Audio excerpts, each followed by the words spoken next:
ఇప్పుడు దేవ ఆదాయమే తప్ప దేవాలయ చరిత్ర మీద కానీ సంస్కృతి మీద అస్సలు దృష్టి ఎవరికీ లేదు. ఎవ్వరికి ఆ అభిరుచి పాలకుల్లో లేదు.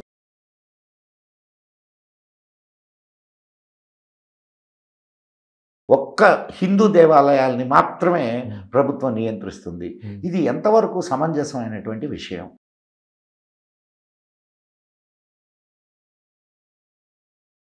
మనకు స్వాతంత్రం నిజంగా వచ్చిందా? మన స్వాతంత్రం వచ్చిందని ప్రజాస్వామ్యం ఉందని కనుక భ్రాంతిలో మనం ఉన్నాం.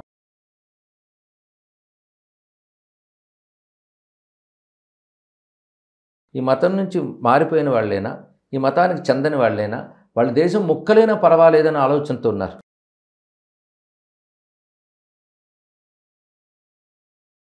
అందుకే రామాయణంలో రామచంద్రమూర్తి అరణ్యవాసంలో ఒక మాట అంటాడు సీతాదేవితో, నేను ధనుసు పట్టుకున్నానంటే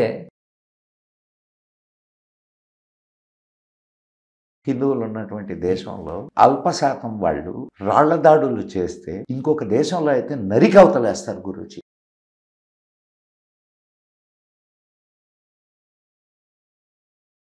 వక్ఫ్ బోర్డు వాడు ఎక్కడ భారతదేశపు పటం మీద ఏలు ఎక్కడ పెడితే అక్కడ వాడిది, నువ్వు మాట్లాడడానికి లేదు. ఇక్కడ మతం దృష్టితో చూస్తున్నది ఎవరు అని ఆలోచిస్తే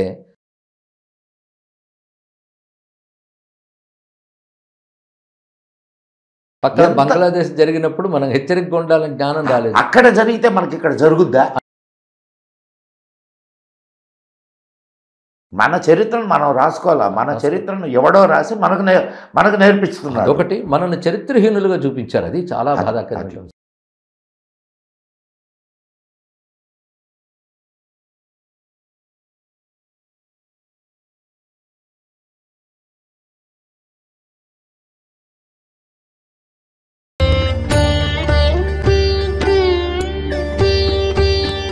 భక్తివన్ ప్రేక్షకులకు మదన్ గుప్తా నమస్కారం. మిత్రులారా, మనం అనేక మంది లబ్ధ ప్రతిష్ఠులతో చర్చా వేదికలు నిర్వహించుకుంటూ వస్తున్నాం.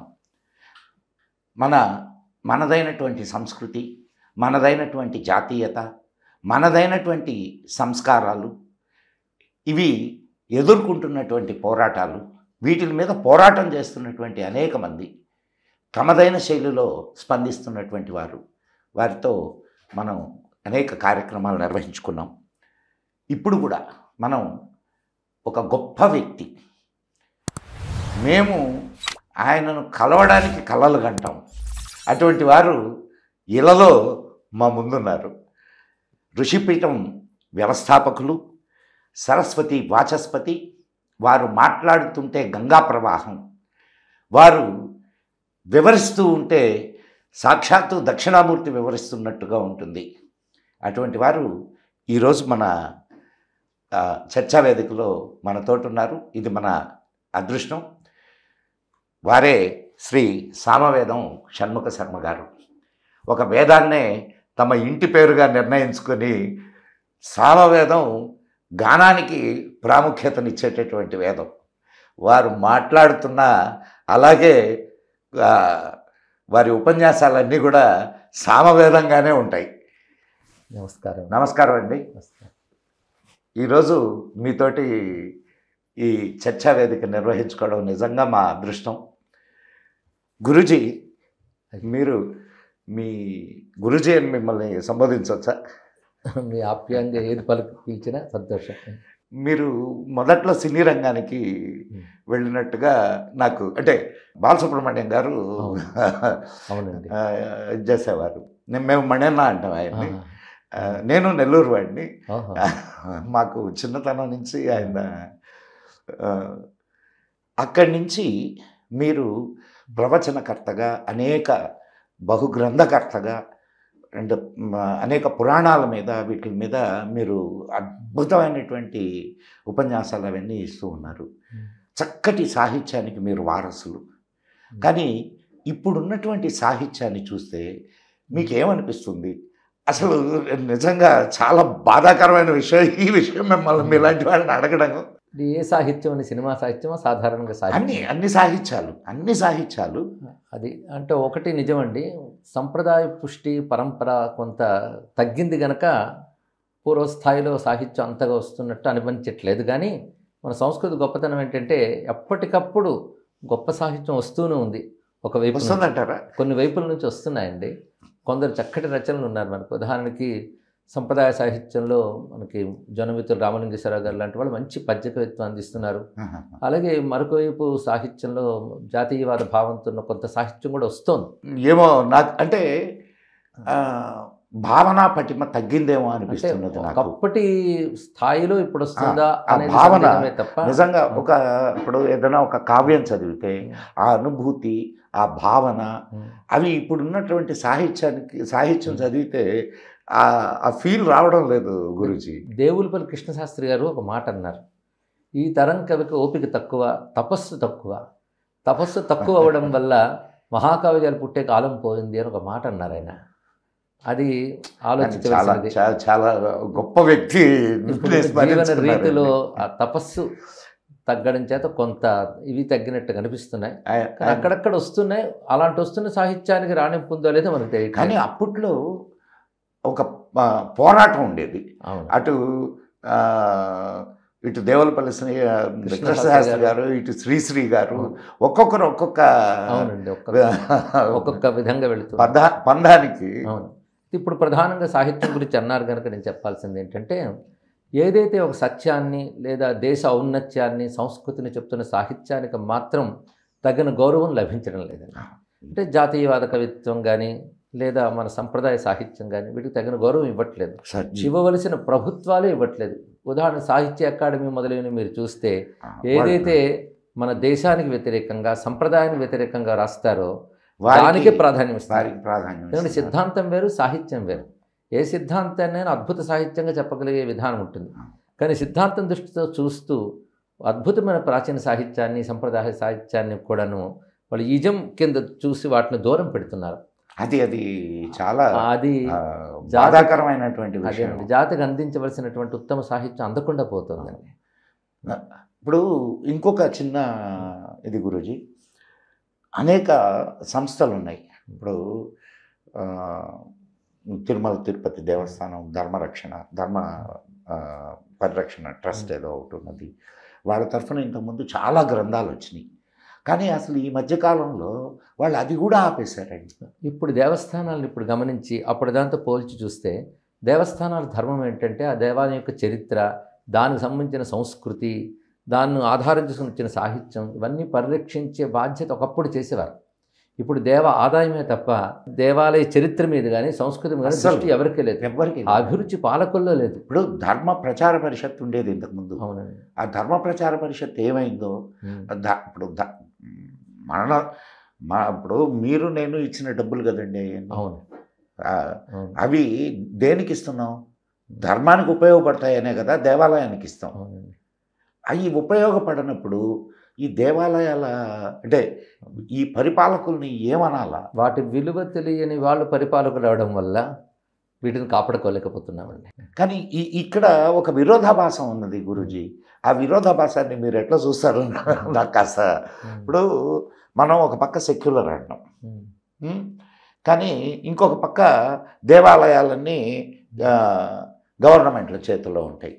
పోనీ అన్ని ప్రార్థనా మందిరాలని ప్రభుత్వం నియంత్రిస్తుందా అంటే లేదు. ఒక్క హిందూ దేవాలయాల్ని మాత్రమే ప్రభుత్వం నియంత్రిస్తుంది. ఇది ఎంతవరకు సమంజసమైనటువంటి విషయం? సెక్యులర్ అనే మాట మొదట స్వతంత్రం వచ్చినప్పుడు మనకు లేదు, రాజ్యాంగ నిర్మాణంలో కూడా లేదు. సెక్యులర్ పదం పెట్టాలనుకుని ప్రయత్నిస్తే అంబేద్కర్ గారు వద్దని చెప్పారట. ఆయన చాలా దూరదృష్టి కలిగినటువంటి వారు. కానీ 1977లో మనకు అప్పుడున్న ప్రభుత్వం ఒక వర్గాన్ని తృప్తిపరచడం కోసం ఆ పదాన్ని ఇందులో ప్రవేశింపజేసింది. అలాగే సెక్యులర్ సోషలిస్ట్ ఎమర్జెన్సీలో కదండి. అవునండి. ఇందిరాగాంధీ మనకు తెలిసిన చరిత్ర అది. నిజానికి సెక్యులర్ అనే మాట కట్టుబడి ఉన్నారా అంటే లేదు. ఆ పదాన్ని అడ్డం పెట్టి హిందువుల్ని అమాయకులను చేసి చేతకానిమల్ని చేయడానికే శబ్దాన్ని వాడుకున్నారు. మీరు ఇంకొక చిన్న అంటే టాపిక్ వచ్చింది కాబట్టి నేను ఒక పుస్తకం ఇది చూశాను గురూజీ, పరతంత్రంపై స్వతంత్ర పోరాటం. నిజంగా అసలు ఆ టైటిలే దాన్ని ఎదురు చెప్తుంది. మనకు స్వాతంత్రం వచ్చిందని చెప్పుకుంటున్నాము, మనకు స్వాతంత్రం నిజంగా వచ్చిందా? ఈ స్వాతంత్రము సెక్యులర్ ఈ రెండు కూడా ఒక భ్రాంతి శబ్దాలని నా అభిప్రాయం అండి. ఎందుకంటే మన స్వాతంత్రం వచ్చిందని ప్రజాస్వామ్యం ఉందని ఒక భ్రాంతిలో మనం ఉన్నాం. కానీ వాస్తవాన్ని పరిశీలించాలి. ఆవేశంతోనూ ఆందోళనతో కాకుండా వాస్తవాన్ని పరిశీలిస్తే మాత్రం మన స్వాతంత్రం రాలేదని అనుకోవాలి.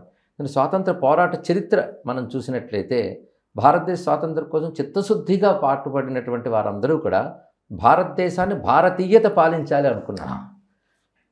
అది అనుకున్నారు.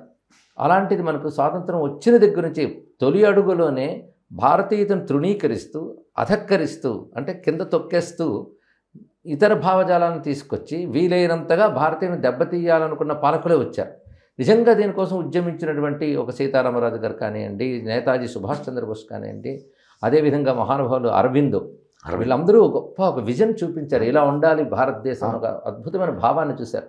వాళ్ళు కలలు కన్నది అసలు భారతం. నిజంగా ఆ భారతాన్ని మనం ఆవిష్కరించుకోలేకపోయాం. ఎందుకంటే స్వాతంత్రోద్యమంలో ఒక స్ఫూర్తి ఇచ్చిన మొట్టమొదటి వాడు స్వామి వివేకానంద. ఆయన భారతదేశం యొక్క విజన్ చాలా బాగా చూపించాడు. అంటే ఆ సనాతన ధర్మం ఏదైతే ఉన్నదో అది భారతదేశానికి ప్రాణం. దాన్ని కానీ భారతదేశాన్ని తీసేస్తే భారతదేశం నిలబడదు అని చెప్పాడు. అంటే చెట్టును మూలం నుంచి పెకలించేస్తే ఎలా అయిపోతుందో సనాతన ధర్మం నుంచి భారతదేశాన్ని వేరు చేస్తే అలాగే అవుతుందని స్వామి వివేకానంద చెప్పాడు. అదే మాట అనీబిసెంట్ కూడా చెప్పారు. ప్రాణం తీసేసిన శరీరంలో అయిపోతుంది దేశం మన సనాతన ధర్మాన్ని తీసివేస్తే. అయితే ఇలాంటి సనాతన ధర్మం ఏం చెప్పింది? దీని యొక్క ఆలోచన, భారతదేశపు ఆలోచన విధానమే సనాతన ధర్మం. దాన్ని పూర్తిగా పక్కకు నెట్టేసి సెక్యులరిజం అనేది భారతీయులకి, ప్రత్యేకంగా హిందువులకి, సనాతన ధర్మీయులకి నేర్పించాలంటారా? సనాతన ధర్మం సహజంగా సెక్యులర్, అందరిని ఆహ్వానించి ఆదరించగలిగే సంస్కారం ఉంది. వాళ్ళు ఈ దేశపు బిడ్డలు, ఈ దేశపు సనాతన ధర్మీయులు సెక్యులర్ కాకపోతే ఈ దేశంలో ఒక కమ్యూనిస్ట్ బతుకుతాడా, ఒక ముస్లిం బతుకుతాడా, ఒక క్రిస్టియన్ బతుకుతాడా? ఇతర మతస్థులు ఆశ్రయించి వచ్చినప్పుడు వాళ్ళకి ఆదరంగా ఆహ్వానం పలికి వాళ్ళ చేత వాళ్ళ మందిరాలు కట్టుకోమని అప్పుడు అనుమతించిన వాళ్ళు ఆనాటి రాజులు. సహజంగా స్వాభావికంగా మతం మార్చే స్వభావం హిందూ మతానికి లేదు. ఇతరులను గౌరవించే స్వభావం ఉంది. స్వధర్మే నిధనం శ్రేయ అని చెప్తూనే పరధర్మాలను గౌరవించగలిగే సంస్కారం మనకున్నది. అందుకే ఒక బ్రిటన్లో ఒక మేధావిని ఒక మాట చెప్పండి, నేను చదివినందుకు గుర్తు ఏంటంటే, నేను హిందూ ఫండమెంటలిస్ట్ అవ్వాలనుకుంటున్నాను. ఎందుకంటే హిందూ ఫండమెంటలిస్ట్ అయితేనే దేశం బాగుంటుంది, ప్రపంచం బాగుంటుంది. ఫండమెంటల్గా హిందూ మతం ఏం చేస్తుందంటే అన్నిటినీ గౌరవిస్తుంది. ఆ సంస్కారం హిందూ మతంలో ఉంది కనుక హిందూ ఫండమెంటలిస్ట్ వల్ల ప్రపంచంలో ఏ దేశానికి ప్రమాదం లేదని గొప్ప మాట చెప్పింది. అది నాకు ఎప్పుడు గుర్తు. కానీ ఇప్పుడు బయట ఉండేవాళ్ళు ఈ ధర్మాన్ని గురించి స్టడీ చేసి, ఈ ధర్మాన్ని గురించి అధ్యయనం చేసినటువంటి వాళ్ళేమో అద్భుతంగా చెప్తున్నారు. ఇక్కడ ఉండేటటువంటి సెక్యులర్ల ముసుగేసుకొని ఆ ముసుగును మనకు కూడా వేయాలని చూసేటటువంటి వీళ్ళని ఏమనాలా అనేది అర్థం కావడం లేదు గురూజీ. అవును, ఈ పదం పెట్టి మనల్ని నిర్వీర్యం చేశారని నాకు అనిపిస్తుందండి. ఎందుకంటే ఇతరులను సంతృష్టిపరచడం అనేటువంటి దీని ద్వారా జరుగుతుంది. దాన్ని అడ్డం పెట్టుకుని మన సంస్కృతిపై అనేక దాడులు జరుగుతున్నాయి. ఒకటి బౌద్ధికమైనవి, ఇంకోటి భౌతికమైనవి. ఒకటి ఇంటెలెక్చువల్గా జరుగుతుంది. మన వాళ్ళకి మనం అధ్యయనం చేసే సంప్రదాయం పోయింది. ఎడ్యుకేషన్ సిస్టంలో కూడా వీళ్ళు తీసేశారు. మొత్తం టోటల్గా సిస్టమే మార్చారు. ఇప్పుడు ఎడ్యుకేషన్లో ఒక నిషేధమూర్తి బయటకు వస్తున్నాడు తప్ప ఒక పౌరుషం కలిగినటువంటి వాడు బయటకు ఎక్కడ వస్తున్నాడు? జాతి కోసం, దేశం కోసం పోరాడినటువంటి ఉత్తమ చరిత్ర కలిగిన మహాత్ముల గురించి మనం చదువుకోవడం అవ్వలేదు. ఒక ఛత్రపతి శివాజీ గురించి కానీ, రాణా ప్రతాప్ లాంటి నిజమైన మహనీయుల గురించి మనం చదువుకోలేదు. ఎవరైతే దోపిడీ చేసి దాడులు చేశారో వాళ్ళనే నాయకులుగా చెప్తూ వాళ్ళ పేరున వీధుల పేర్లు కూడా పెట్టినటువంటి సంస్కృతిలోకి వెళ్ళిపోయింది. నిజాలు ఎంత దౌర్భాగ్యం. కొన్ని తరాలు జరిగిపోయిందండి దూరం. ఇంత తరాలుగా తెలియకపోవడం వల్ల ఇప్పుడు మళ్ళీ వాళ్ళకి అసలు తెలియజేయడం కష్టమైన కాలం ఏర్పరిచేశారు ఈ సెక్యులర్ అనే మాట వల్ల. ఇప్పుడు అంటే జాతీయవాదం అండ్ ధార్మికమైనటువంటి ఆలోచనలు కలిగినటువంటి వారు అని చెప్పుకుంటూ ప్రభుత్వంలో ఉన్నారు. ఇప్పుడు వీళ్ళ వల్ల దేశానికి అంటే మనం అనుకుంటున్నటువంటి విధానం వచ్చే అవకాశం ఉన్నదంటారు. అంటే అవకాశం అంటూ ఉంటే వీళ్ళ వల్లే రావాలన్నట్టుగా కనిపిస్తుంది వాతావరణం కూడా. కానీ వాళ్ళు కూడా ఒకటి తెలుసుకోవాలి, 75 సంవత్సరాలుగా పాతుకుపోయినటువంటి ఒక పనికిమాలిన భావజాలం, ఒక అసత్య భావజాలం నుంచి మళ్ళీ బయటపెట్టడానికి వారికి చాలా శ్రమతో కూడినటువంటి పని. ఎందుకంటే దేశంలోనూ కొన్ని దుష్టశక్తులు ఉన్నాయి, బయట దుష్టశక్తులు ఉన్నాయి. ఏదైనా ధర్మం కోసం లేదా దేశ ప్రాచీనత కోసం చెయ్యబోతే వెంటనే మతం రంగు పులుగుతున్నారు. ఇది బాధాకరమైన అంశం. దానితో ఇంకోటి, దేశం కోసం కృషి చేద్దామనేటువంటిది మతవాదం కింద చలామణి చేస్తున్నారు. నిజంగా సంతుష్టీకరణ రాజకీయాలను మతవాదం అనట్లేదు. దేశం కోసం పాటుపడి దేశంలో ఏదో ఒక పరిరక్షించుకోవాలి, చరిత్ర కాపాడుకోవాలంటే వెంటనే మతవాదం అంటున్నారు. ఇలాంటి పరిస్థితులను ఎదుర్కొంటూ ముందుకు వెళ్ళి మళ్ళీ సనాతన ధర్మాన్నో లేదా దేశాన్ని సమగ్రంగా కాపాడడం. ఇక్కడ 2 పదాలు నేను చెప్పినప్పటికీ సనాతన ధర్మాన్ని కాపాడడం అంటే భారతదేశాన్ని కాపాడడం అంతే కదండి. భారతదేశ సమగ్రత సనాతన ధర్మం మీద మాత్రమే ఉంది. మీరు ఒక్కటి గమనించండి, ఈ మతం నుంచి మారిపోయిన వాళ్ళైనా, ఈ మతానికి చెందని వాళ్ళైనా, వాళ్ళ దేశం ముక్కలైనా పర్వాలేదనే ఆలోచనతో ఉన్నారు. ఇది మీరు గమనించుకోవాల్సిన అంశం. అందుకే కొంతమంది సమూహం అవగానే మా ముక్క మాకు ఇచ్చేయండి అంటారు. ఆ వాదం అలాంటి ఇవి కూడా వస్తున్నాయి. ఇప్పుడు ఒకప్పుడు అదే వాదంతో కదా భారతదేశం విభజన జరిగింది. ఆ దేశ విభజన జరగడానికి ఏ వాదం కారణమో, ఏ సిద్ధాంతం కారణమో, ఆ సిద్ధాంతం వారికి స్వభావ సిద్ధంగా ఉంది. అలాంటి వారిని సంతుష్టీకరణ కానీ ఇది ఎంత ఐరనీ చూడండి గురూజీ. ఇప్పుడు వాళ్ళు అంటే విభజన అనేది ఏ బేస్ మీద జరిగింది? మతం బేస్ మీద. కానీ మన ఇద్దరం అన్నదమ్ములం విడిపోయాం, అన్న నా బిడ్డలు నీ దగ్గరే ఉంటారు, నేను విడిపోతాను అన్నట్టు ఉంది ఇది. అవునండి. దానివల్ల వచ్చిన ప్రభావం. అప్పుడు కూడా మనం అంబేద్కర్ గారి మాట ఎవరు వినలేదు. అంబేద్కర్ గారు స్పష్టంగా చెప్పారు, ఏ మతం బేస్ మీద దేశం విభాగం అయ్యిందో ఆ మతానికి చెందిన వారు విడిన భాగానికి అందరూ వెళ్ళిపోవాలి. ఒక్కరున్న ప్రమాదం. ఎందుకంటే ఏ ఒక్కడు దేశక్షేమం కోరుకునే వాళ్ళు కారు. వాళ్ళ మతమే వ్యాపింపజేయాలని చూస్తారు. అందుకే వాళ్ళ మతానికి 2 దేశాలు పంచినట్టు అయిపోతుంది అని ఆ విషయం గుర్తించారు. ఆయన క్లియర్గా స్పష్టంగా చెప్పారు. ఆఖరి ముస్లిం పాకిస్తాన్ వెళ్లే వరకు, ఆఖరి హిందువు భారతదేశానికి వచ్చేంత వరకు విభజన పూర్తయినట్టు కాదని స్పష్టంగా వాక్యాలు కనబడుతున్నా ఆయన పేరును అడ్డం పెట్టుకుని సంతుష్టీకరణ రాజకీయాలు చేస్తున్నారు.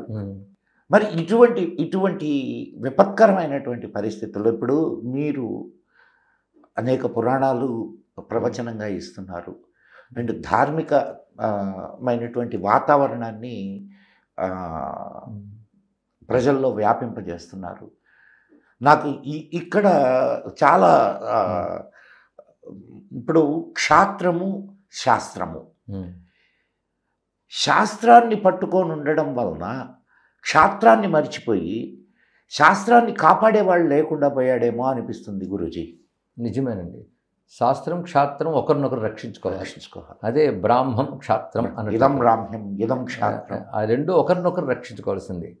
అది చాలా అవసరం. ఆ క్షాత్రం పోయింది. అందుకే డేవిడ్ ఫ్రాలే అని ఒక పాశ్చాత్యుడు విని ఉంటారు, వామదేవ శాస్త్రి ఎరైజ్ ఓ భారత అని పుస్తకం రాశారు. అంటే మన క్షాత్రం కోల్పోతుంది. విశ్వనాథ మాట అంటారు, నా జాతి జీవప్రథారహితమే శక్తి నాడులు యందు చచ్చిపోయి, నా జాతి తేజో మహాశ్చుతని బ్రహ్మక్షత్ర తేజంబు మంట కలిసి అన్నారు. ఏమి మిగిలినది ఈనాటికి అని ఒక ఆంధ్రప్రదేశ్ గ్రంథంలో అన్నారు. బ్రాహ్మక్షత్రం అనేది 2 వర్గాలకి లేదా వర్ణాలకు సంబంధించిన పేరు కాదు. గుణాలకు శాస్త్రం శస్త్రం ఈ రెండింటికి. అంటే శస్త్రము వీరత్వంతో కూడింది, కానీ వీరత్వం ధర్మంతో కూడింది. వీరత్వం ధర్మంతో కూడి ఉండేలా చూస్తుంది శాస్త్రం. అందుకు ధర్మంతో కూడిన వీరం శాస్త్రాన్ని రక్షించాలి. అందుకే రామాయణంలో రామచంద్రమూర్తి అరణ్యవాసంలో ఒక మాట అంటాడు సీతాదేవితో, నేను ధనుసు పట్టుకున్నానంటే నేను సన్యాసిగా అడవులకు రాలేదు, నేను క్షత్రంతో ఉన్నాను, వనవాస దీక్షగా వచ్చాను అంటూ ఋషుల్ని కాపాడడానికి నేను ప్రతిజ్ఞ పట్టేనన్నాడు. ఋషుల్ని కాపాడడానికంటే ఋషులు చెప్పిన ధర్మాన్ని కాపాడడానికి నేను శస్త్రం పట్టానన్నాడు. అదే చేశాడు స్వామి. అందుకే క్షాత్రం కానీ రాముడిని ఆదర్శంగా తీసుకొని మనం ఇప్పుడు మన దేవతలందరి చేతుల్లో శస్త్రాలు ఉంటాయి, కానీ నీ దగ్గర మాత్రం శస్త్రం ఉండకూడదు. అది ఇది ఎక్కడి మానసిక స్థితో. దీని గురించి మైకేల్ డానినో అని ఒక మహానుభావుడు మన భారతదేశం మీద అభిమానంతో Indian culture and India's future గొప్ప గ్రంథం రాశారండి. ప్రతి యువత చదవలసిన గ్రంథం అది. అందులో ఆయన వేదాలను కథను కోట్ చేశాడు. అదేమిటంటే రాక్షసులు దుర్మార్గులు దేవతలందరినీ కూడాను అణచివేసి ఆక్రమిస్తారు. ఆ సమయంలో వాళ్ళని బలహీనపరచాలంటే ఏం చేయాలి అని బృహస్పతికి ఆలోచన చేస్తాడు. ఆలోచన చేసి వెళ్ళి వాళ్ళందరికీ బోధించేది ఏంటంటే క్రమంగా ఒక మాయా ఆచార్యుడి వేషం వేసుకు వెళ్ళి ఎస్ వాళ్ళతో చెప్పినటువంటి మాట మన ఏంటంటే దేవి భాగవతంలో కూడా అలాంటిదే వస్తుంది ఇలాంటిదే వస్తుంది. అది విష్ణువు చేసిన పని, ఇక్కడ బృహస్పతి చేసిన పని. బృహస్పతి వెళ్ళి ఏం చెప్తాడంటే అసలు శాంతిగా ఉండాలి, ఆయుధాలు పట్టుకుని హింసలకు దిక్కకూడదు, మనకు యుద్ధాలు కూడదు అంటే శాంతి పాఠాలు బోధిస్తాడు వాళ్ళందరికీ. అయితే చెప్పేవాడు చక్కగా చెప్తే బ్రెయిన్ వాష్, అసత్యాన్ని కూడా సత్యంలాగా, అశాస్త్రీయాన్ని శాస్త్రీయంగా ఎక్కించవచ్చు. ఇప్పుడు అయ్యే కదా జరుగుతుంది. అలా చేసాడు ఆయన ఎవరిని, రాక్షసుల్ని. క్రమంగా రాక్షసులు అంత పౌరుషంతో ఉన్నటువంటి వాళ్ళు, పరాక్రమం ఉన్న వాళ్ళు క్రమక్రమంగా ఆయుధాలు విడిచిపెట్టి, శౌర్యం విడిచిపెట్టి బలహీనలు అవుతారు. అప్పుడు దేవతల దగ్గరికి వెళ్ళి ఇప్పుడు మీరు వెళ్ళి వాడిని దాడి చేయండి, శుభ్రంగా జయించవచ్చు అని చెప్తాడు బృహస్పతి. ఇప్పుడు భారతీయుల పరిస్థితి బృహస్పతి వాళ్ళకి చెప్తే ఎలాగైతే క్రమక్రమంగా వాళ్ళు తేజస్సుని, శౌర్యాన్ని, వీరత్వాన్ని విడిచిపెట్టారో అలా అయిపోయారు అని ఒక పాశ్చాత్యుడు ఆనాడే రాశాడు. సుమారు ఒక 20 ఏళ్ల క్రితమే రాశాడు ఆయన. అది మన పరిస్థితి. వాళ్ళకున్నటువంటి ఇంగిత జ్ఞానం కనీసం మనకు లేకుండా పోయింది. దానికి 2 కారణాలండి. ఒకటి విద్యా వ్యవస్థ, రెండవది మాధ్యమ రంగం. ఈ 2 మన చేతుల్లో లేకుండా పోయినాయి. 2 మన చేతుల్లో లేకుండా పోయి మాధ్యమ రంగం అంటే మన తెలుగులో మనం చూస్తుంది ఎక్కడ చూసినా నాస్తికంగా ఆలోచించడమే నాగరికత అని ఒక ధోరణి. రెండవది మన ధర్మంలో లోపాలు ఎత్తి చూపించడానికి ముందుకొస్తారు. అదొక ఆధునిక అదేనండి భావజాలం అన్న. మన ధర్మంలో వైషమ్యాలు, వివక్షలు ఉన్నాయని చెప్తూ వాటి గ్రంథాలు, పుస్తకాలు రాస్తారు. అది వాళ్ళు చూపించిన వైషమ్యం, వాళ్ళు చూపించిన హింస, ఇతరులు చూపించినవి కానీ బయట పెడితే ఏమంటున్నారు, మళ్ళీ పాతవన్నీ తవ్వకండి, విద్వేషాలు రచిస్తున్నారు అంటారు. ఇప్పుడు అదే జరుగుతుంది. అటువంటిప్పుడు వీళ్ళు ఇలాంటి సినిమాలు మన సంస్కృతిలో ఒక వర్గం వాళ్ళకు అణచివేశారని సినిమాలు తీసి, పుస్తకాలు తీస్తే వాటిని మెచ్చుకుంటున్నారు, సన్మానాలు చేస్తున్నారు. మరి వీళ్ళు విద్వేషాలు రగులుతున్నారు కాదా, స్పష్టంగా కనబడుతుంది. మీరు సెక్యులర్లుగా ఉండాలా, మేము సెక్యులర్లుగా ఉండాల్సిన అవసరం లేదు. సెక్యులరిజం హిందువులు మాత్రమే. మేమేం చేసినా మీరు భరించండి అనేది సెక్యులరిజం అంటే. ఒక్క మాటలో చెప్పాలంటే మేము దాడి చేసినా, హింసించినా, ధ్వంసం చేసినా మీరు భరించాలి, లేకపోతే మీకు సహనం కోల్పోయారని కాదు గురూజీ. ఇప్పుడు అత్యధిక శాతం హిందువులు ఉన్నటువంటి దేశంలో అల్ప శాతం వాళ్ళు రాళ్ల దాడులు చేస్తే ఇంకొక దేశంలో అయితే నరికవతలేస్తారు గురూజీ. ఒక్క భారతదేశంలో కాబట్టి సహిస్తున్నారు వీళ్ళు. మీరు ఒక్కటి గమనించండి, ఏ హిందువు దాడి చేసిన దాఖలా ఒక్కటి లేదు. ఎక్కడో ఏదైనా దాడి చేసిన కనబడ్డా ఇతరులు మన మీద ఆరోపణ చేయడం కోసం కల్పించి ఒక అసత్యంగా చేసిందే ఒకటో రెండో ఉంటాయి. దాన్ని పెద్దగా చేస్తే పత్రికలు, ఉదాహరణ గోద్రా సంఘటన లాంటివి మనం చూడొచ్చు, ఇలాంటివి. కానీ నిన్నటికి మొన్న మన తెలుగునాట కూడా రాయచోటి ప్రాంతంలో దాడి జరిగింది. అంతే కదా, ఏ పండగ జరిగినా దాడి లేకుండా ఒక పండగ లేదు. మరొకటి గమనించవలసింది ఏంటంటే, ఈ మత మార్పిడి దారులు చేస్తున్నది ఏంటంటే, ఎక్కువ వాళ్ళ మతం వాళ్ళు ఏ ఒక్కరూ లేని చోట కూడా అక్రమంగా వాళ్ళు ప్రార్థనా మందిరాలు కడుతున్నారు. నాయకులు ఏమీ చేయరు వాళ్ళని. అక్కడి నుంచి మన ఊరేగింపు ఏది వెళ్ళినా వాళ్ళు ప్రతిఘటిస్తున్నారు. ఎందుకంటే మా ప్రాంతం వైపు రావద్దని, మన ఆలయాల వైపు తిరుగుతున్నా మనం ఏం పట్టించు. మా ప్రాంతం ఏమిటి అది? ఇది అదే భారతదేశంలో భాగం కాదా, లేకపోతే మా ప్రాంతం? అండ్ ఇంకొక ఇది, మసీదు ముందు వెళ్తే శబ్దం చేయకూడదు. రోజుకు 5 సార్లు మాత్రం వాళ్ళు విసిగించవచ్చు. అది మనం ఒక్కసారి ప్రొసెషన్లో వెళ్తూ మన నినాదాలు ఇస్తే సహించలేరు. మనం ఉదాసీనత వహించిన, నిర్లక్ష్యం చేసిన కొంతకాలానికి మన ఇంట్లో మనం పూజ కూడా చేసుకోలేం. అలాంటి పరిస్థితి వస్తుంది. ఇప్పుడు అలాంటి చోట్ల కొన్ని చోట్ల ఉన్నాయి. వాళ్ళ అనుమతి లేనిది ఇంట్లో గంట కూడా వినబడకూడదు పక్కింటి వాడికి. అలాంటివి కొన్ని చోట్ల పెట్టారు. అంటే వాళ్ళ జనాభా కానీ ఎక్కువైతే ఈ జనాభా తగ్గితే వచ్చే పరిస్థితి ఇది తెలుసుకుని. ఎందుకు మలపురం మన వాళ్ళు ఆస్తి అమ్మాలి అని అంటే వాళ్ళకే అమ్మాలా, వాళ్ళు చెప్పిన వాళ్ళకే అమ్మాలా, వాళ్ళు చెప్పిన ధరకే అమ్మాలా? అంటే ఇప్పుడు ఎంత ఒక మైనారిటీ స్థితికి వెళ్ళిపోయామో చూడండి. మెజారిటీ అనుకుంటున్నాం కానీ మెజారిటీ భ్రాంతే. ఒక మైనారిటీలకు ఉన్న వాటి భద్రత కానీ హక్కులు కానీ లేని పరిస్థితి ఏర్పడింది సనాతన ధర్మాన్ని అవలంబించే. అసలు ఇంకొక యాంగిల్ గురూజీ, దీన్ని ఎట్లా అర్థం చేసుకోవాలో అర్థం కావట్లేదు.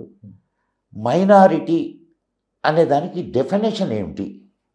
మైనారిటీ అంటే నాకు గుర్తొచ్చింది, ఎక్కడ ప్రపంచంలో మైనారిటీ కమిషన్ లేదండి. ఏ దేశంలో మైనారిటీ కమిషన్ లేదు. ఆ దేశపు సిటిజన్స్ అంతే. పైగా మైనారిటీ కమిషన్స్, మైనారిటీ ప్రత్యేకత కల్పించవలసిన అవసరం ఏముంది?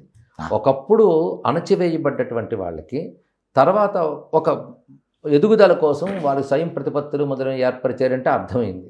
కానీ ఇప్పుడు మైనారిటీని చెప్పబడుతున్న వాళ్ళు అణచివేయబడినటువంటి వర్గం కాదు ఎప్పుడు చరిత్రలో. అణచివేసిన వర్గం వాళ్ళే, అణచివేసిన వాళ్ళే తప్ప అణచివేయబడిన వాళ్ళు కాదు. మరి వాళ్ళకంటూ ప్రత్యేక హక్కులు ఎందుకు? పైగా పేరుకు సెక్యులరిజము లేదా డెమోక్రసీ అంటేనే ఇట్సెల్ఫ్ సెక్యులర్. డెమోక్రసీ ప్రజాస్వామ్య దేశంలో మతం పేరుతోనో వర్ణం పేరుతోనో వీరు ఒక ప్రత్యేక వర్గం అని కేటాయించడం మొదట, దానికి ఒక మినిస్ట్రీ, దానికి ఒక వనరులు, ఇవన్నీ పెట్టడం ఏంటంటే అసలు వైషమ్యాన్ని కొనసాగించడం.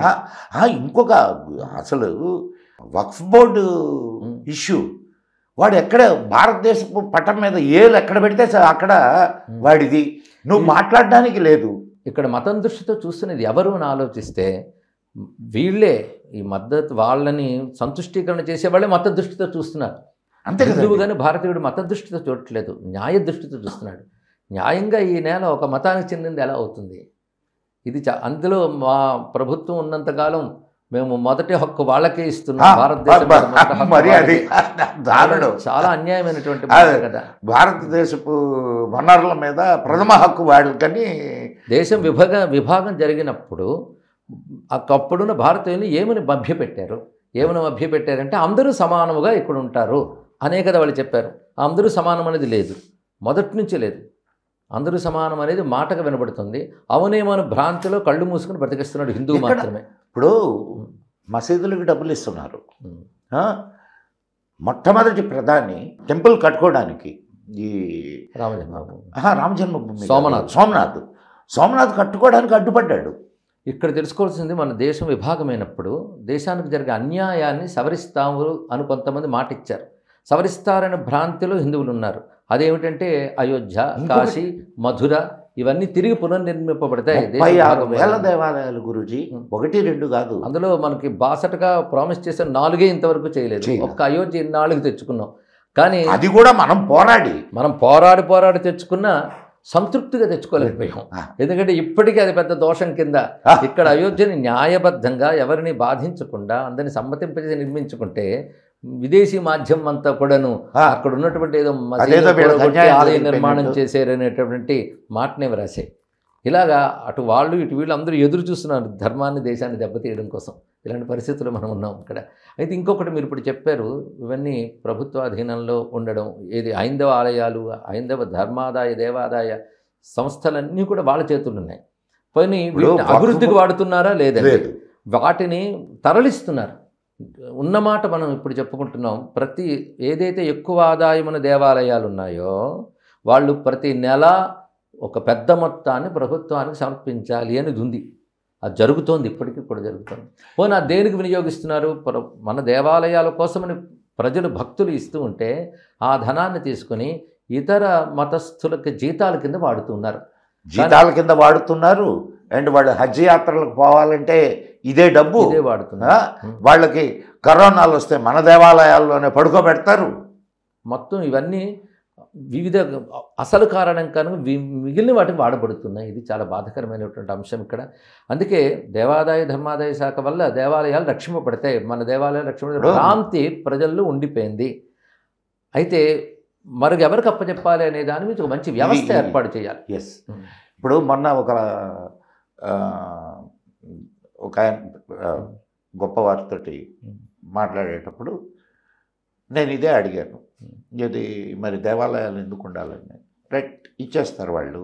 ఒకటి గురూజీ, ఇప్పుడు ఇన్ని వేల సంవత్సరాల నుంచి ఎవరు అడ్మినిస్ట్రేట్ చేశారు? మనమే కదా అడ్మినిస్ట్రేట్ చేసుకున్నాం. మన చేతులకు ఇవ్వడం అంటూ జరిగితే వాళ్ళు ఇవ్వడానికి సిద్ధపడితే దానికైతే అవునండి, వాళ్ళ మత సంస్థల్ని వాళ్ళు అడ్మినిస్ట్రేట్ చేసుకుంటున్నప్పుడు మనం మన మత సంస్థను చేసుకోలేమా? అంత అసమర్థులమా? అందుకే ఒక సమర్థవంతమైనటువంటి వ్యవస్థ ఒకటి ఏర్పరచుకోవాలి.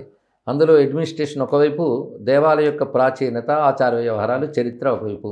ఈ ఆచారం, చరిత్ర, తర్వాత దేవాలయం యొక్క ప్రశస్తి, వాటి పరంపర తెలియని వాళ్ళని నిర్వహణ స్థానంలో ఉంచరాదు. ఎవరైతే ఆలయాన్ని నిర్వహిస్తున్నారో వారి దాని మీద పరిపూర్ణమైన అవగాహన కలిగి ఉండాలి. ఇప్పుడు రాజకీయ నిరుద్యోగులందరినీ తీసుకొచ్చి ధర్మకర్తలుగా వేస్తుంటారు. అవునండి, వాళ్ళకి అవినీతి సహజం కనుక అక్కడ చూపిస్తారు వాళ్ళు. అదేనండి. వీళ్ళు తినంగా మిగిలింది వేరే వాళ్ళకి పెడుతుంటారు. అదే. ఒక పటిష్టమైన వ్యవస్థ ఏర్పరచుకోవాలన్నది మాత్రం నిజమే, ఏది నిర్వహణకి మనం. కానీ సాధ్యం కాదనడం మాత్రం తప్పు. సాధ్యం అవుతుంది. ఎందుకు సాధ్యం కాదండి? ఇప్పుడు ఆ, ఆ, రామజన్మభూమి ఇప్పుడు ప్రైవేట్ ఇదే కదా. పైగా ఒక 2-3 రాష్ట్రాల్లో ప్రధానంగా ఈ శాఖలు ఉన్నాయి, రాజకీయ శాఖలు, ప్రభుత్వ శాఖలు. కొన్ని రాష్ట్రాలు లేదు కదా, అక్కడ నిర్వహింపబడుతుంది. వాళ్ళే నిర్వహించుకుంటున్నారు కదా. అయితే దానికి ఎలా నిర్వహించాలనే దానికి ఒక సమావేశం అవ్వాలి, ఒక చర్చ చేయాలి, పటిష్టమైన వ్యవస్థ ఏర్పాటు చేసుకోవాలి. అది అసాధ్యం మాత్రం కాదు, సులభంగా సాధ్యమవుతుంది. ఇక్కడ వాళ్ళని రక్షించుకుంటున్నప్పుడు మనం పిల్లిమెడలో గంట కట్టేది ఎవరు? అదే, అందుకే సాహసించి అడుగు వేయాలండి.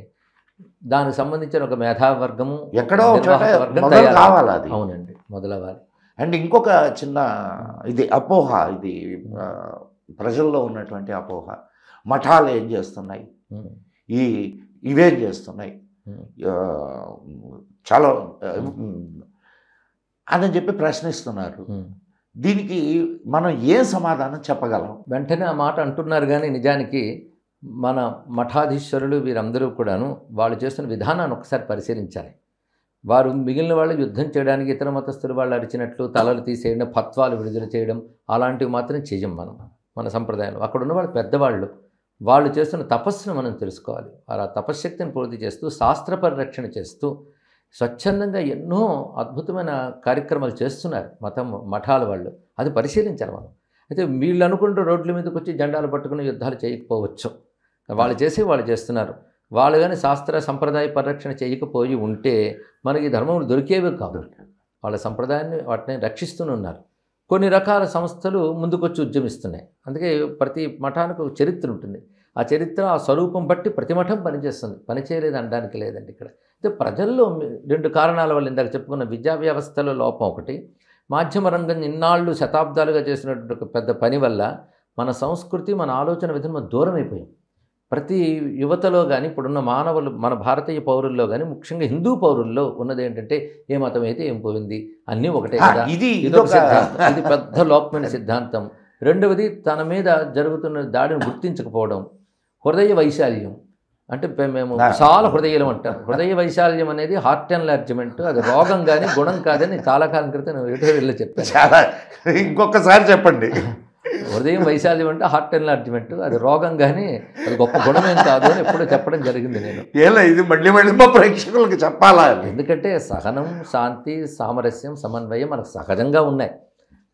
ఇప్పుడు వాళ్ళని శత్రువులుగా చూడడం కాదు, కానీ మనం అందరినీ మిత్రులుగా చూడాలి అంటే మన మీద దాడి చేస్తున్న శత్రువులను గుర్తించాలి, మనల్ని మనం రక్షించుకోవాలి ఇక్కడ. అందుకే కలిసి బతుకుదాం అనుకునే పాండవులు అన్నప్పటికీ పడనీయనటువంటి ధాతరాష్ట్రులపై యుద్ధం చేయక తప్పదని కృష్ణుడు ఎలా హెచ్చరించాడో, ఈ సామరస్యాన్ని పడనివ్వని వాళ్ళపై యుద్ధం చేయక తప్పదని కూడా ప్రతి హిందువు జాగృతి చెందాలండి. ఇక్కడ నేను ఒక చిన్న, ఇప్పుడు భగవద్గీత విన్నటువంటి అర్జునుడు యుద్ధానికి పోయాడు కానీ తపస్సుకు బల. అవునండి. ఇప్పుడు భగవద్గీతను నేర్చుకుంటున్నటువంటి వాళ్ళు ఆ పోరాట స్ఫూర్తిగా తీసుకోగలుగుతున్నారా? లేదండి. ఎందుకంటే సన్యాస ధర్మం సంసారికి బోధించడం తప్పు జరిగింది చాలా. మీ దగ్గర నుంచి నాకు కావాల్సిన ఆన్సర్ అదే. కానీ కర్తవ్య నిష్ఠ అనేది భగవద్గీత మనకు బోధిస్తుంది. దానికి భగవద్గీతకు ముందు ఉద్యోగ పర్వంలో మనం భారతంలో చూసేటప్పుడు ధృతరాష్ట్రుడు తెలివిగా ఒక మాట పంపిస్తాడు సంజీవుడి చేత రాయబారాన్ని. ఆ సంజీవుడితో ఏమనిపిస్తారంటే, అసలే నువ్వు చాలా శాంతి కాముకుడివి, ఈ యుద్ధాలు వీటి వల్ల ఏం జరుగుతుంది చెప్పు, పైగా మీరు ఇన్నాళ్ళు అరణ్యాల్లో ఉండడం, ఉండడం అలవాటైపోయింది కనుక అలాగే మీరు కొనసాగించండి. అంటే వీళ్ళదైన భాగం వీళ్ళది ఉంది, వాళ్ళదైన భాగం వాళ్ళది ఉన్నది, మా భాగం మాకు ఇవ్వండి అని న్యాయబద్ధంగా అడిగారు. కానీ అదేమంటాడు, ఎవరి దగ్గరుంటే ఏమిటి, మీరు శాంతిగా మీరుండండి. ఇలాంటి పాఠాలే ప్రస్తుతం ఎందుకు నేర్పుతున్నారు. అప్పుడు సంజయుడికి ధృతరాష్ట్రుడు ఏ పాఠం పంపించాడో ఆ పాఠమే ఇప్పుడు నేర్పుతున్నారు. కానీ అక్కడ ధృతరాష్ట్రుడు చెప్పిన పాఠం చల్లకుండా అడ్డుకున్నాడు కృష్ణ పరమాత్మ. అప్పుడు ద్రౌపదీదేవి, వాళ్ళిద్దరూ చాలా గట్టి సమాధానం చెప్తారు. ధర్మరాజు కూడా అక్కడ చాలా అద్భుతంగా సమాధానం చెప్తాడు. అంటే వాళ్ళ స్పష్టత ఉంది, పాండవులకి వాళ్ళకి స్పష్టత ఉంది. అందుకని శాంతి కోపకులం కనుక మొత్తం వాళ్ళ దగ్గర ఉండండి, ఎందుకు యుద్ధాలు రక్తపాతం అనుకోలేదు ఆయన. కానీ అక్కడ కృష్ణుడు ఉన్నాడండి. ఏది వాళ్ళని గైడ్ చేయడానికి ఇక్కడ ఎవరున్నారు? ఇక్కడ ఇప్పుడు ఒకటే మళ్ళీ కృష్ణుడు ఉన్నాడని అనుకోవాలి. అది ఆ భగవద్గీత ఆ కృష్ణుడి మాటలు ఈ తరానికి బాగా తెలియజేయాలి. అదే మా ప్రయత్నం. అందుకే మనల్ని మనం రక్షించుకోవాలి. అంటే మనది ఎప్పుడు కూడాను ఆత్మరక్షణ ధర్మం కానీ ఆక్రమణ ధర్మం కాదు. ఇతరులు ఆక్రమణలు, మనది ఆత్మరక్షణ. ఆత్మరక్షణ కోసం కూడా మనం పూనుకోకపోతే ఇంకా ఇప్పుడు అందుకే మనం ఇప్పుడు ప్రతిఘటించమని, యుద్ధం చేయమని, హింస చేయమని చెప్పట్లేదు. ఆత్మరక్షణ కోసం ఉద్యమించాలి అనే మనం చెప్తున్నాం ఇక్కడ. ఖచ్చితంగా అది ఇది ప్రతి ఒక్క హిందువు తెలుసుకోవాల్సినటువంటి విషయం. మాకు మా చిన్నప్పుడు గురూజీ ఇళ్లలో దొంగలు పడుతున్నారు, రాత్రిపూట వస్తున్నారు అని అంటే ప్రతి వీధి నుంచి ఒక 10 మంది యువకులు దశల వారీగా రాత్రిపూట గస్తీ కాసేవాళ్ళు. అవును. ఈరోజు నీ కొంప మీదకి వస్తున్నారా, నీ ఇంట్లో ఆడబిడ్డని ఎత్తుకుపోతున్నారా, నీ సంపదను దోచుకుంటున్నారా అంటే కూడా మేల్కోవడం లేదు అని అంటే పక్కన బంగ్లాదేశ్ జరిగినప్పుడు మనం హెచ్చరికగా ఉండాలని జ్ఞానం రాలేదు. అక్కడ జరిగితే మనకి ఇక్కడ జరుగుద్దా? అంతే కదా. ఈ దేశంలో కూడా కొన్ని రాష్ట్రాల్లో కొన్ని ప్రాంతాల్లో జరుగుతూనే ఉన్నాయి. అది తెలుసుకోలేకపోతున్నారు. దానికి మాధ్యమ రంగం సరైన వార్తాస్థానం కల్పించట్లేదు. కానీ ఇప్పుడు తెలుస్తున్నాయి. ఇప్పుడు సామాజిక మాధ్యమం వల్ల కొంత తెలిసే అవకాశం ఉంది. దాన్ని బట్టి జాగ్రత్త పడాలి మనం పరిరక్షణ కోసం.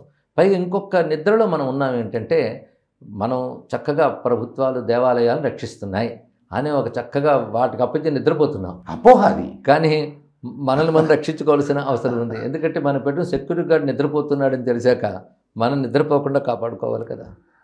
కానీ ఇప్పుడు నిద్ర లేస్తున్నారు గురూజీ. ఇప్పుడు అన్ని రకాలుగా ఏ ఒక్క వైపు నుంచో ఏది జరగదు. అన్ని రంగాలలో ఉన్నటువంటి వాళ్ళు కాస్త అందరినీ మేల్కొల్పడానికి ప్రయత్నం చేస్తారు. అదే ధర్మంలోనూ గొప్పతనం అండి. అనేక దాడులు ఎన్ని జరుగుతున్నప్పటికీ కూడా జీవిస్తోంది అంటే ఎప్పటికప్పుడు దీన్ని పునరుజ్జీవింపజేసే ఒకనొక శక్తి సనాతన ధర్మంలోంచి వస్తుంది. ఒక్కసారి 1000 ఏళ్ల చరిత్ర చూస్తే భయంకరమైన దాడులు జరిగాయి. ఆ దాడులు కూడా మహాత్ములు ఎంతమంది వచ్చారో. కానీ ఇంకా ఇప్పుడు చూడండి, అంటే మన ధర్మం గొప్పతనం ఇస్లాం కానీ క్రిస్టియానిటీ కానీ ప్రవేశించినటువంటి దేశాలు ఒక 25 సంవత్సరాలు 50 సంవత్సరాలు 100 సంవత్సరాల్లో పూర్తిగా మారిపోయినాయి. అలాంటి దాడులే ఇక్కడ జరిగాయి. కానీ కాపాడబడిందంటే మనం తెలుసుకోవాల్సిన మన పూర్వీకులు దీన్ని ఎలా రక్షించుకున్నారని వాళ్ళకి దండం పెట్టాలి. అక్కడ అందులో జిజియా పన్ను అండ్ ఒక్కసారి నేటి తరానికి తెలియాలండి. తెలియజేస్తే వీళ్ళు ఏమంటున్నారంటే ద్వేషాన్ని రెక్కెత్తిస్తున్నామన్నారు. కానీ చరిత్రను మర్చిపోయి చరిత్రని తుంగలో తొక్కవలసిన బాధ్యత ఇప్పుడు అటువంటి పరిస్థితి నేడు వస్తే ఏంటి చేస్తారు తెలియాలి కదా. ఆ చరిత్ర ఇప్పుడు తెలియాలి. ఆ తెలియని ద్వేషం పెరగదు, అది ద్వేషం పెరగదు. పైగా ఎవరి వల్ల జరిగిందో దాని వారసులుగా ఉన్నటువంటి వాళ్ళు అయ్యో మా వల్ల తప్పు జరిగిందని జాతి క్షమాపణ చెప్పాలి. అది తప్పు అని అనిపిస్తే కదా అది వాళ్ళకి అది గొప్ప అని కదా ఇప్పుడు వాళ్ళకి అది అనిపించేలా చరిత్ర రాయాలి, చరిత్రను రాయాలి.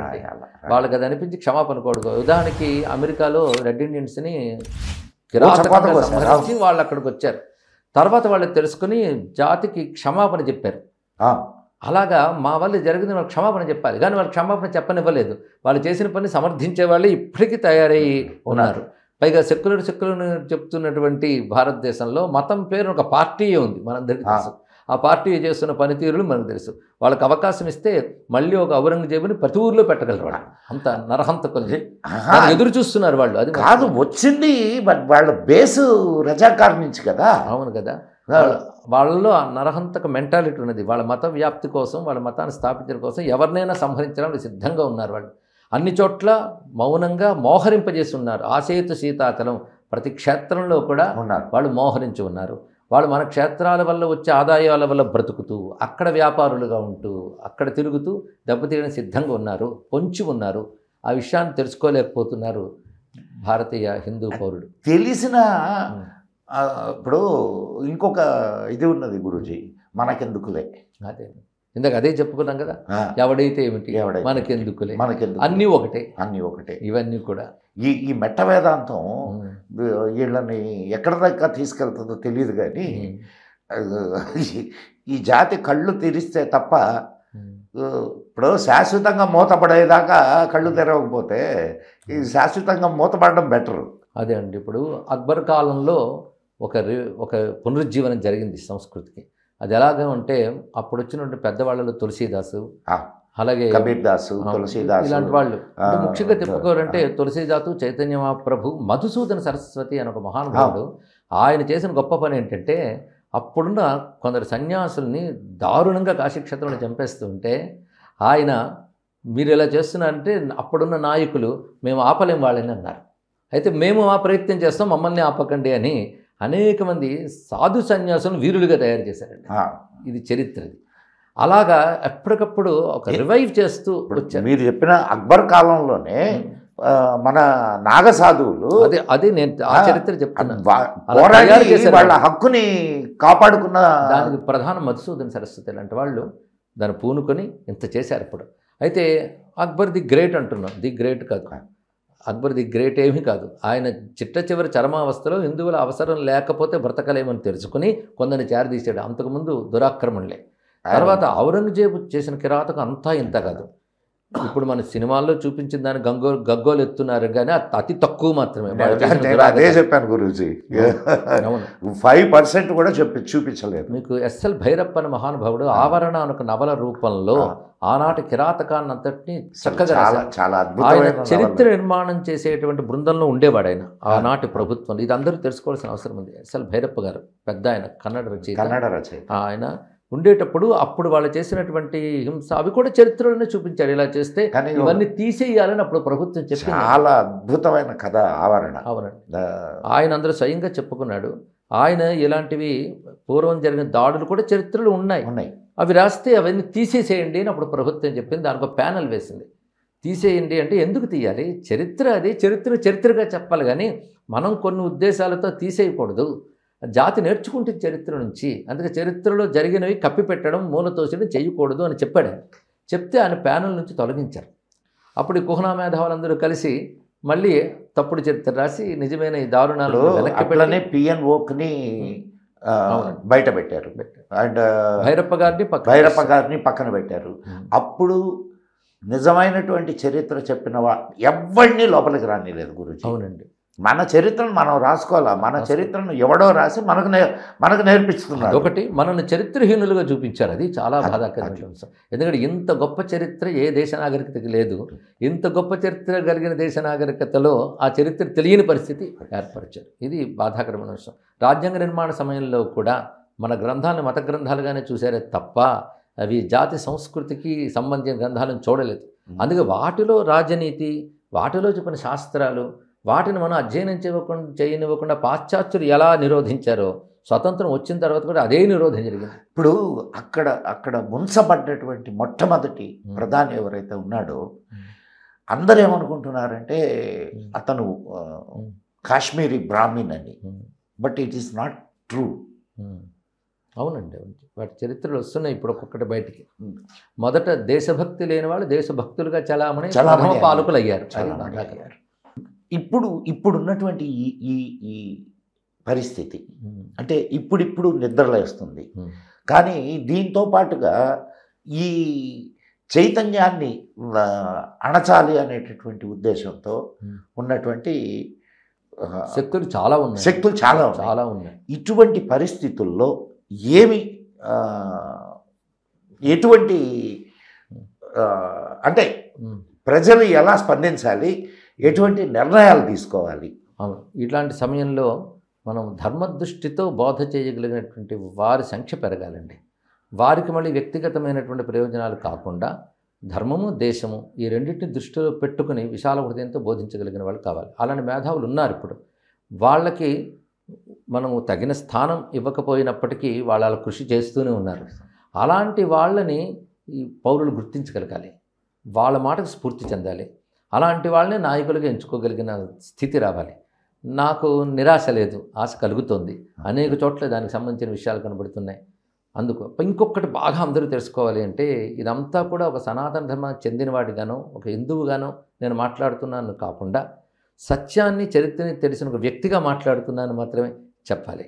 అలా మనం పరిశీలించేంతవరకు అదే దేశపు బిడ్డ కదండి మీరు. అవును, అందుకే ఈ దేశపు బిడ్డగా చరిత్ర తెలిసిన వాడిగా ఖచ్చితంగా ఆ ఆవేదన ఉంటుంది, ఆ స్పందన ఉంటుంది. రెండు మన చరిత్రని మన సంస్కృతిని తెలియనివ్వకుండా చేయడం ఒకటి, వక్రీకరించడం ఒకటి చాలా భయంకరంగా జరిగిపోయిందండి ఇక్కడ. మనకేదో వర్గ పోరాటాలు ఉన్నట్టు, వైషమ్యాలు ఉన్నట్టు చాలా పెద్దగా చిత్రణ చేసేశారు. నిజంగా చెప్పాలంటే ఇతర దేశాల్లో ఇలాంటివి ఇప్పటికీ చక్కగా ఉన్నాయి. నాగరిక దేశాల్లో వర్గ పోరాటాలు విపరీతంగా ఉన్నాయి. మన దేశంలో పోలిస్తే ఆ ఉదార హృదయం ఇవన్నీ వాటిని మాత్రం బయట పెట్టట్లేదు. ఇలాంటి అపోహలు తరంలో ఎక్కించేశారు 75 ఏళ్ళుగా. దాని నుంచి మనం బయటపడడానికి కొంత సమయం పడుతుంది, కానీ తప్పకుండా సాధ్యం అవుతుందండి. ఆ దృఢమైన విశ్వాసం. అందుకే వివేకానందుడు ఒక మాట అంటాడు గురుజీ, చాలా గొప్ప మాట. ఆయన ఏమంటాడంటే, ఇన్ని ఆటిపోట్లను తట్టుకొని ఈ జాతి బతికుంది అని అంటే ఈ జాతి ప్రపంచానికి ఇవ్వాల్సిందేదో ఉంది కాబట్టి భగవంతుడు ఈ జాతిని బతికిస్తున్నాడు అని అంటాడు. అవునండి. ఎందుకంటే ఒక వ్యక్తి ఆలోచన నుంచి పుట్టిన సిద్ధాంతాలు వేరు, కానీ ఒక తపస్సు నుంచి వచ్చిన సత్యం వేరు. మన సంస్కృతి తపస్సులైన మహర్షుల అతీంద్రియ దృష్టితో వచ్చిన సత్యాల సమాహారం. అందుకే దీనికి ఎప్పుడు క్షతి ఉండదు. అసలు సత్యం, ధర్మం, శాంతి ఇత్యాది మాటలకి పుట్టిందే మన సంస్కృతి. ఆ మాటలు పుట్టిందే ఇక్కడి నుంచి. ఆ విషయం ఇప్పుడు ప్రజలకు తెలియజేసేటటువంటి బాధ్యత సత్యం చేసిన మేధావులకు ఉన్నది. ఆ బాధ్యత మనం పాటిస్తే తప్పకుండా వీటిని మళ్ళీ మనం పరిరక్షించుకోగలం. కానీ మన ఇంకొక చిన్న సమస్య కూడా ఉన్నది గురించి. ఏదైనా ఒక గ్రంథపరంగా ఒక సత్యాన్ని మనం చెప్తే ఇది మతానికి లేకపోతే ఇది హిందువులది, వీడు హిందూ అంటే అదొక భయంకరమైన ఆలోచన. దీని గురించి ఒక మాట ఉన్నది. ఇప్పుడు వేదంలో ఏముందో, రామాయణంలో ఏముంది, భారతంలో ఏముందని యథాతథంగా పాజిటివ్గా చక్కగా తీసుకొస్తే ఆ గ్రంథాలకి సరైన ప్లేస్మెంట్ లేదండి. ఇది మొదటి తీసుకోవాలి. అంటే ఉదాహరణకి ఈగిన్ బాతంస్లో పెద్ద పెద్ద సంస్థలు ఉన్నాయి. వాటిల్లో అమ్మేవన్నీ కూడా యాంటీ ధర్మం, వెంటనే వాటికి సేల్స్ ఎక్కువ. వేదాలను వ్యతిరేకిస్తూ పుస్తకం రాసిన, లేదా మహాభారతాన్ని వ్యతిరేకిస్తూ ఒక నవల రాసిన ముందు అకాడమీ అవార్డులు వచ్చేస్తాయి వాటికి. అంతేకాదు వాటికి చక్కగా అందమైన షోకేసుల్లో చూపిస్తూ చేస్తారు. వాటికి పత్రికలు రివ్యూలు రాస్తాయి. అదే కానీ మీరు భారతంలో ధర్మరాజు ఔన్నత్యము, భారతంలో చెప్పినటువంటి నీతి న్యాయము చెప్పానుకోండి, పత్రికలు కూడా రివ్యూలు రాయట్లేదు. అది మీరు గమనించుకోవాలి. వాళ్ళకి ఎంత మహానుభావుడు ఆ పుస్తకం రాసి పంపించిన రివ్యూకి దాని గురించి చేస్తారని స్వీకరించబడినవి అని రాస్తారు. ఎంత అద్భుతమైనటువంటి గ్రంథాలు మన తెలుగులో వెలువడ్డాయి, కానీ వాటికి స్థానం ఇవ్వట్లేదు. ఇప్పుడు భారతంలో మీరు ధర్మరాజును, కృష్ణుడినో, ద్రౌపదీదేవినో విమర్శ చేస్తూ తగ్గిస్తూ రాయండి, వాటికి అవార్డులు ఇస్తారు. చెప్పడానికి అదే ధోరణి ఉన్నది. పత్రికలు కూడా వాటికి రివ్యూలు రాస్తాయి. అంతేగాని వీటి గురించి మంచి మాట ఒక్కటి చెప్పవు, మంచిగా చెప్పిన వాటి గురించి. అదే బాధాకరమైన వస్తుంది. దాంతో ఏమందుతుంది ప్రజలకి? ఓ మంచి పుస్తకం రాస్తాను, మంచి పుస్తకం ఇది డిబేట్ కూడా జరగట్లేదు. ఇది మంచి పుస్తకం అనే సంగతి కూడా తెలియదు వాళ్ళకి. ఇప్పుడు రామాయణాన్ని, భారతాన్ని విమర్శిస్తూ రాస్తే ముందు మాధ్యమ రంగంలో ఫలానా పుస్తకం రాసిన వాళ్ళు అని వాళ్ళకి ఇంటర్వ్యూలు అన్నీ వేస్తున్నారు. కానీ ఆ పుస్తకం గురించి గొప్పగా రాసిన వాడితో ఒక్క మాట లేదు, దాన్ని చూపించడం కూడా లేదు.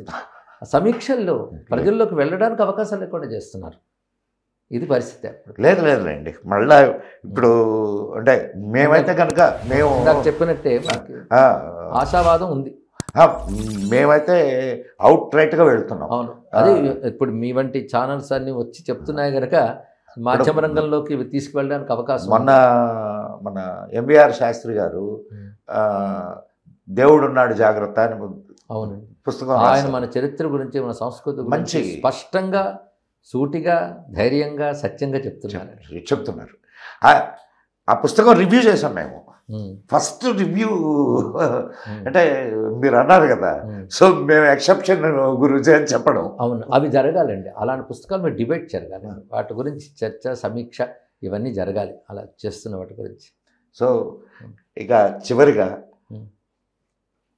యుగాది అంటే ఉగాది అంటారు మన వాళ్ళు, కానీ యుగాది కాబట్టి యుగాది అయింది. యుగాది సందేశం మీరు ఏమిస్తారు?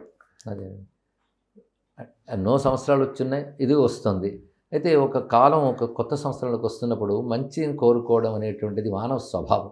అదే ప్రతి దేశం కూడా వాళ్ళ సంవత్సరం మారగానే శుభాకాంక్షలు తెలియజేసుకుంటుంది. మనకి ఆ శుభాకాంక్ష అనేది శుభ సంకల్పం రూపంతో ఉంటుంది. అందుకే యుగాది వస్తుంది.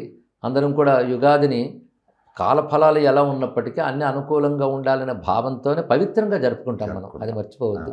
ఒక పర్వంగా జరుపుకుంటాం. ఒక వేడుకగా పార్టీలుగా జరుపుకోం. అందుకే ఆ ప్రాతకాలం నిద్రలేచి బ్రాహ్మీ ముహూర్తంలో పవిత్రంగా ఉంటూ భగవద్ ఆరాధన చేసుకుని పంచాంగ శ్రవణం చేసుకుంటాం. అంటే కాలం భగవత్ స్వరూపం అనే భావనతో కాలంలో ఉన్న తిథివార నక్షత్ర యోగ కరణములు భగవద్ విభూతులుగా భావించి మనం నమస్కారం చేసుకుంటాం. అలాగే విశ్వావసు అనే మాట కూడా చాలా బాగున్నది. సమస్తమైన సంపదల స్వరూపం అని అర్థం వస్తుంది. ఒక గంధర్వుడి పేరు కూడా ఉంది విశ్వావసు అనేటువంటిది, బాగుంది. కనుక కొంతమంది జ్యోతిష్ శాస్త్రవేత్తలు ఈ సంవత్సరం బాగుంటుందని, కొందరు బాగుంటుందని, ఎవరు ఏవి చెప్పినప్పటికీ కూడాను మిశ్ర ఫలాలు ప్రతి కాలంలో ఉంటాయి. అయితే రెండూ కూడా మనకు మంచి కలిగించాలని కోరుకోవాలి. ఇది యుగాలకి ఆది గనక యుగాది. ఉగము అంటే ఉడు అంటే నక్షత్రం, నక్షత్ర గమనమే ఉగము అంటారు ఇక్కడ. అందుకే చంద్రుడు అందుకని ఉగాది ఉగా అని వచ్చిందండి. ఉడు అనే నక్షత్రం, గా అంటే గమనం, ఉడు గమనాన్న అంటే చంద్రుడు ఆయా నక్షత్రాల్లోంచి వెళ్ళేటప్పుడు వచ్చేటువంటి ప్రకారంగా ఏర్పరిచే సంవత్సరం కనుక చాంద్రమానాన్ని ఉగాది అని మనం అంటున్నామండి. ఇక్కడ ఫలితాలు ఎలా ఉన్నా మన సంకల్పం, మన భావం గట్టిగా ఉంటే తప్పకుండా మంచిని సాధించవచ్చు. అలాంటి సానుకూల ధోరణితోనే మనం నూతన సంవత్సరాన్ని స్వాగతిద్దాం. ఇది విశ్వానికి మేలు కలిగించాలని కోరుకుందాం. మన జాతికి జాగృతి కలిగించాలని ఆశిద్దాం. ధన్యవాదాలు, ధన్యవాదాలు గురూజీ. చాలా చాలా నిజంగా ఇవాళ చాలా సుదినం. చాలా ఇప్పుడు అందరూ ఏం ఆలోచిస్తుంటారంటే వీళ్ళంతా ఛాందస్సులు, ఏదో ప్రవచనాలు చెప్పుకొని ఏదో భక్తిని ప్రచారం చేసుకుంటూ ఉంటారు. కానీ ఆ భక్తిలో జాతీయవాదాన్ని చూడడం అనేది చాలామందికి తెలియదు. మీలాంటి వాళ్ళు ఆ జాతీయవాదాన్ని భక్తి ద్వారా ప్రచారం చేస్తున్నారు. నిజంగా ఇటువంటి మీలాంటి వాళ్ళు ఇంకా వందల వేల సంఖ్యలో వస్తే ఈ దేశం బాగుపడుద్దని ఒక చిరు ఆశ. దైవభక్తి ఉన్న ప్రతివాడికి దేశభక్తి ఉండి తీరుతుందండి. అందుకే దైవభక్తిని, ధర్మనిష్ఠని ప్రబోధిస్తూనే దేశభక్తిని చెప్పాలి.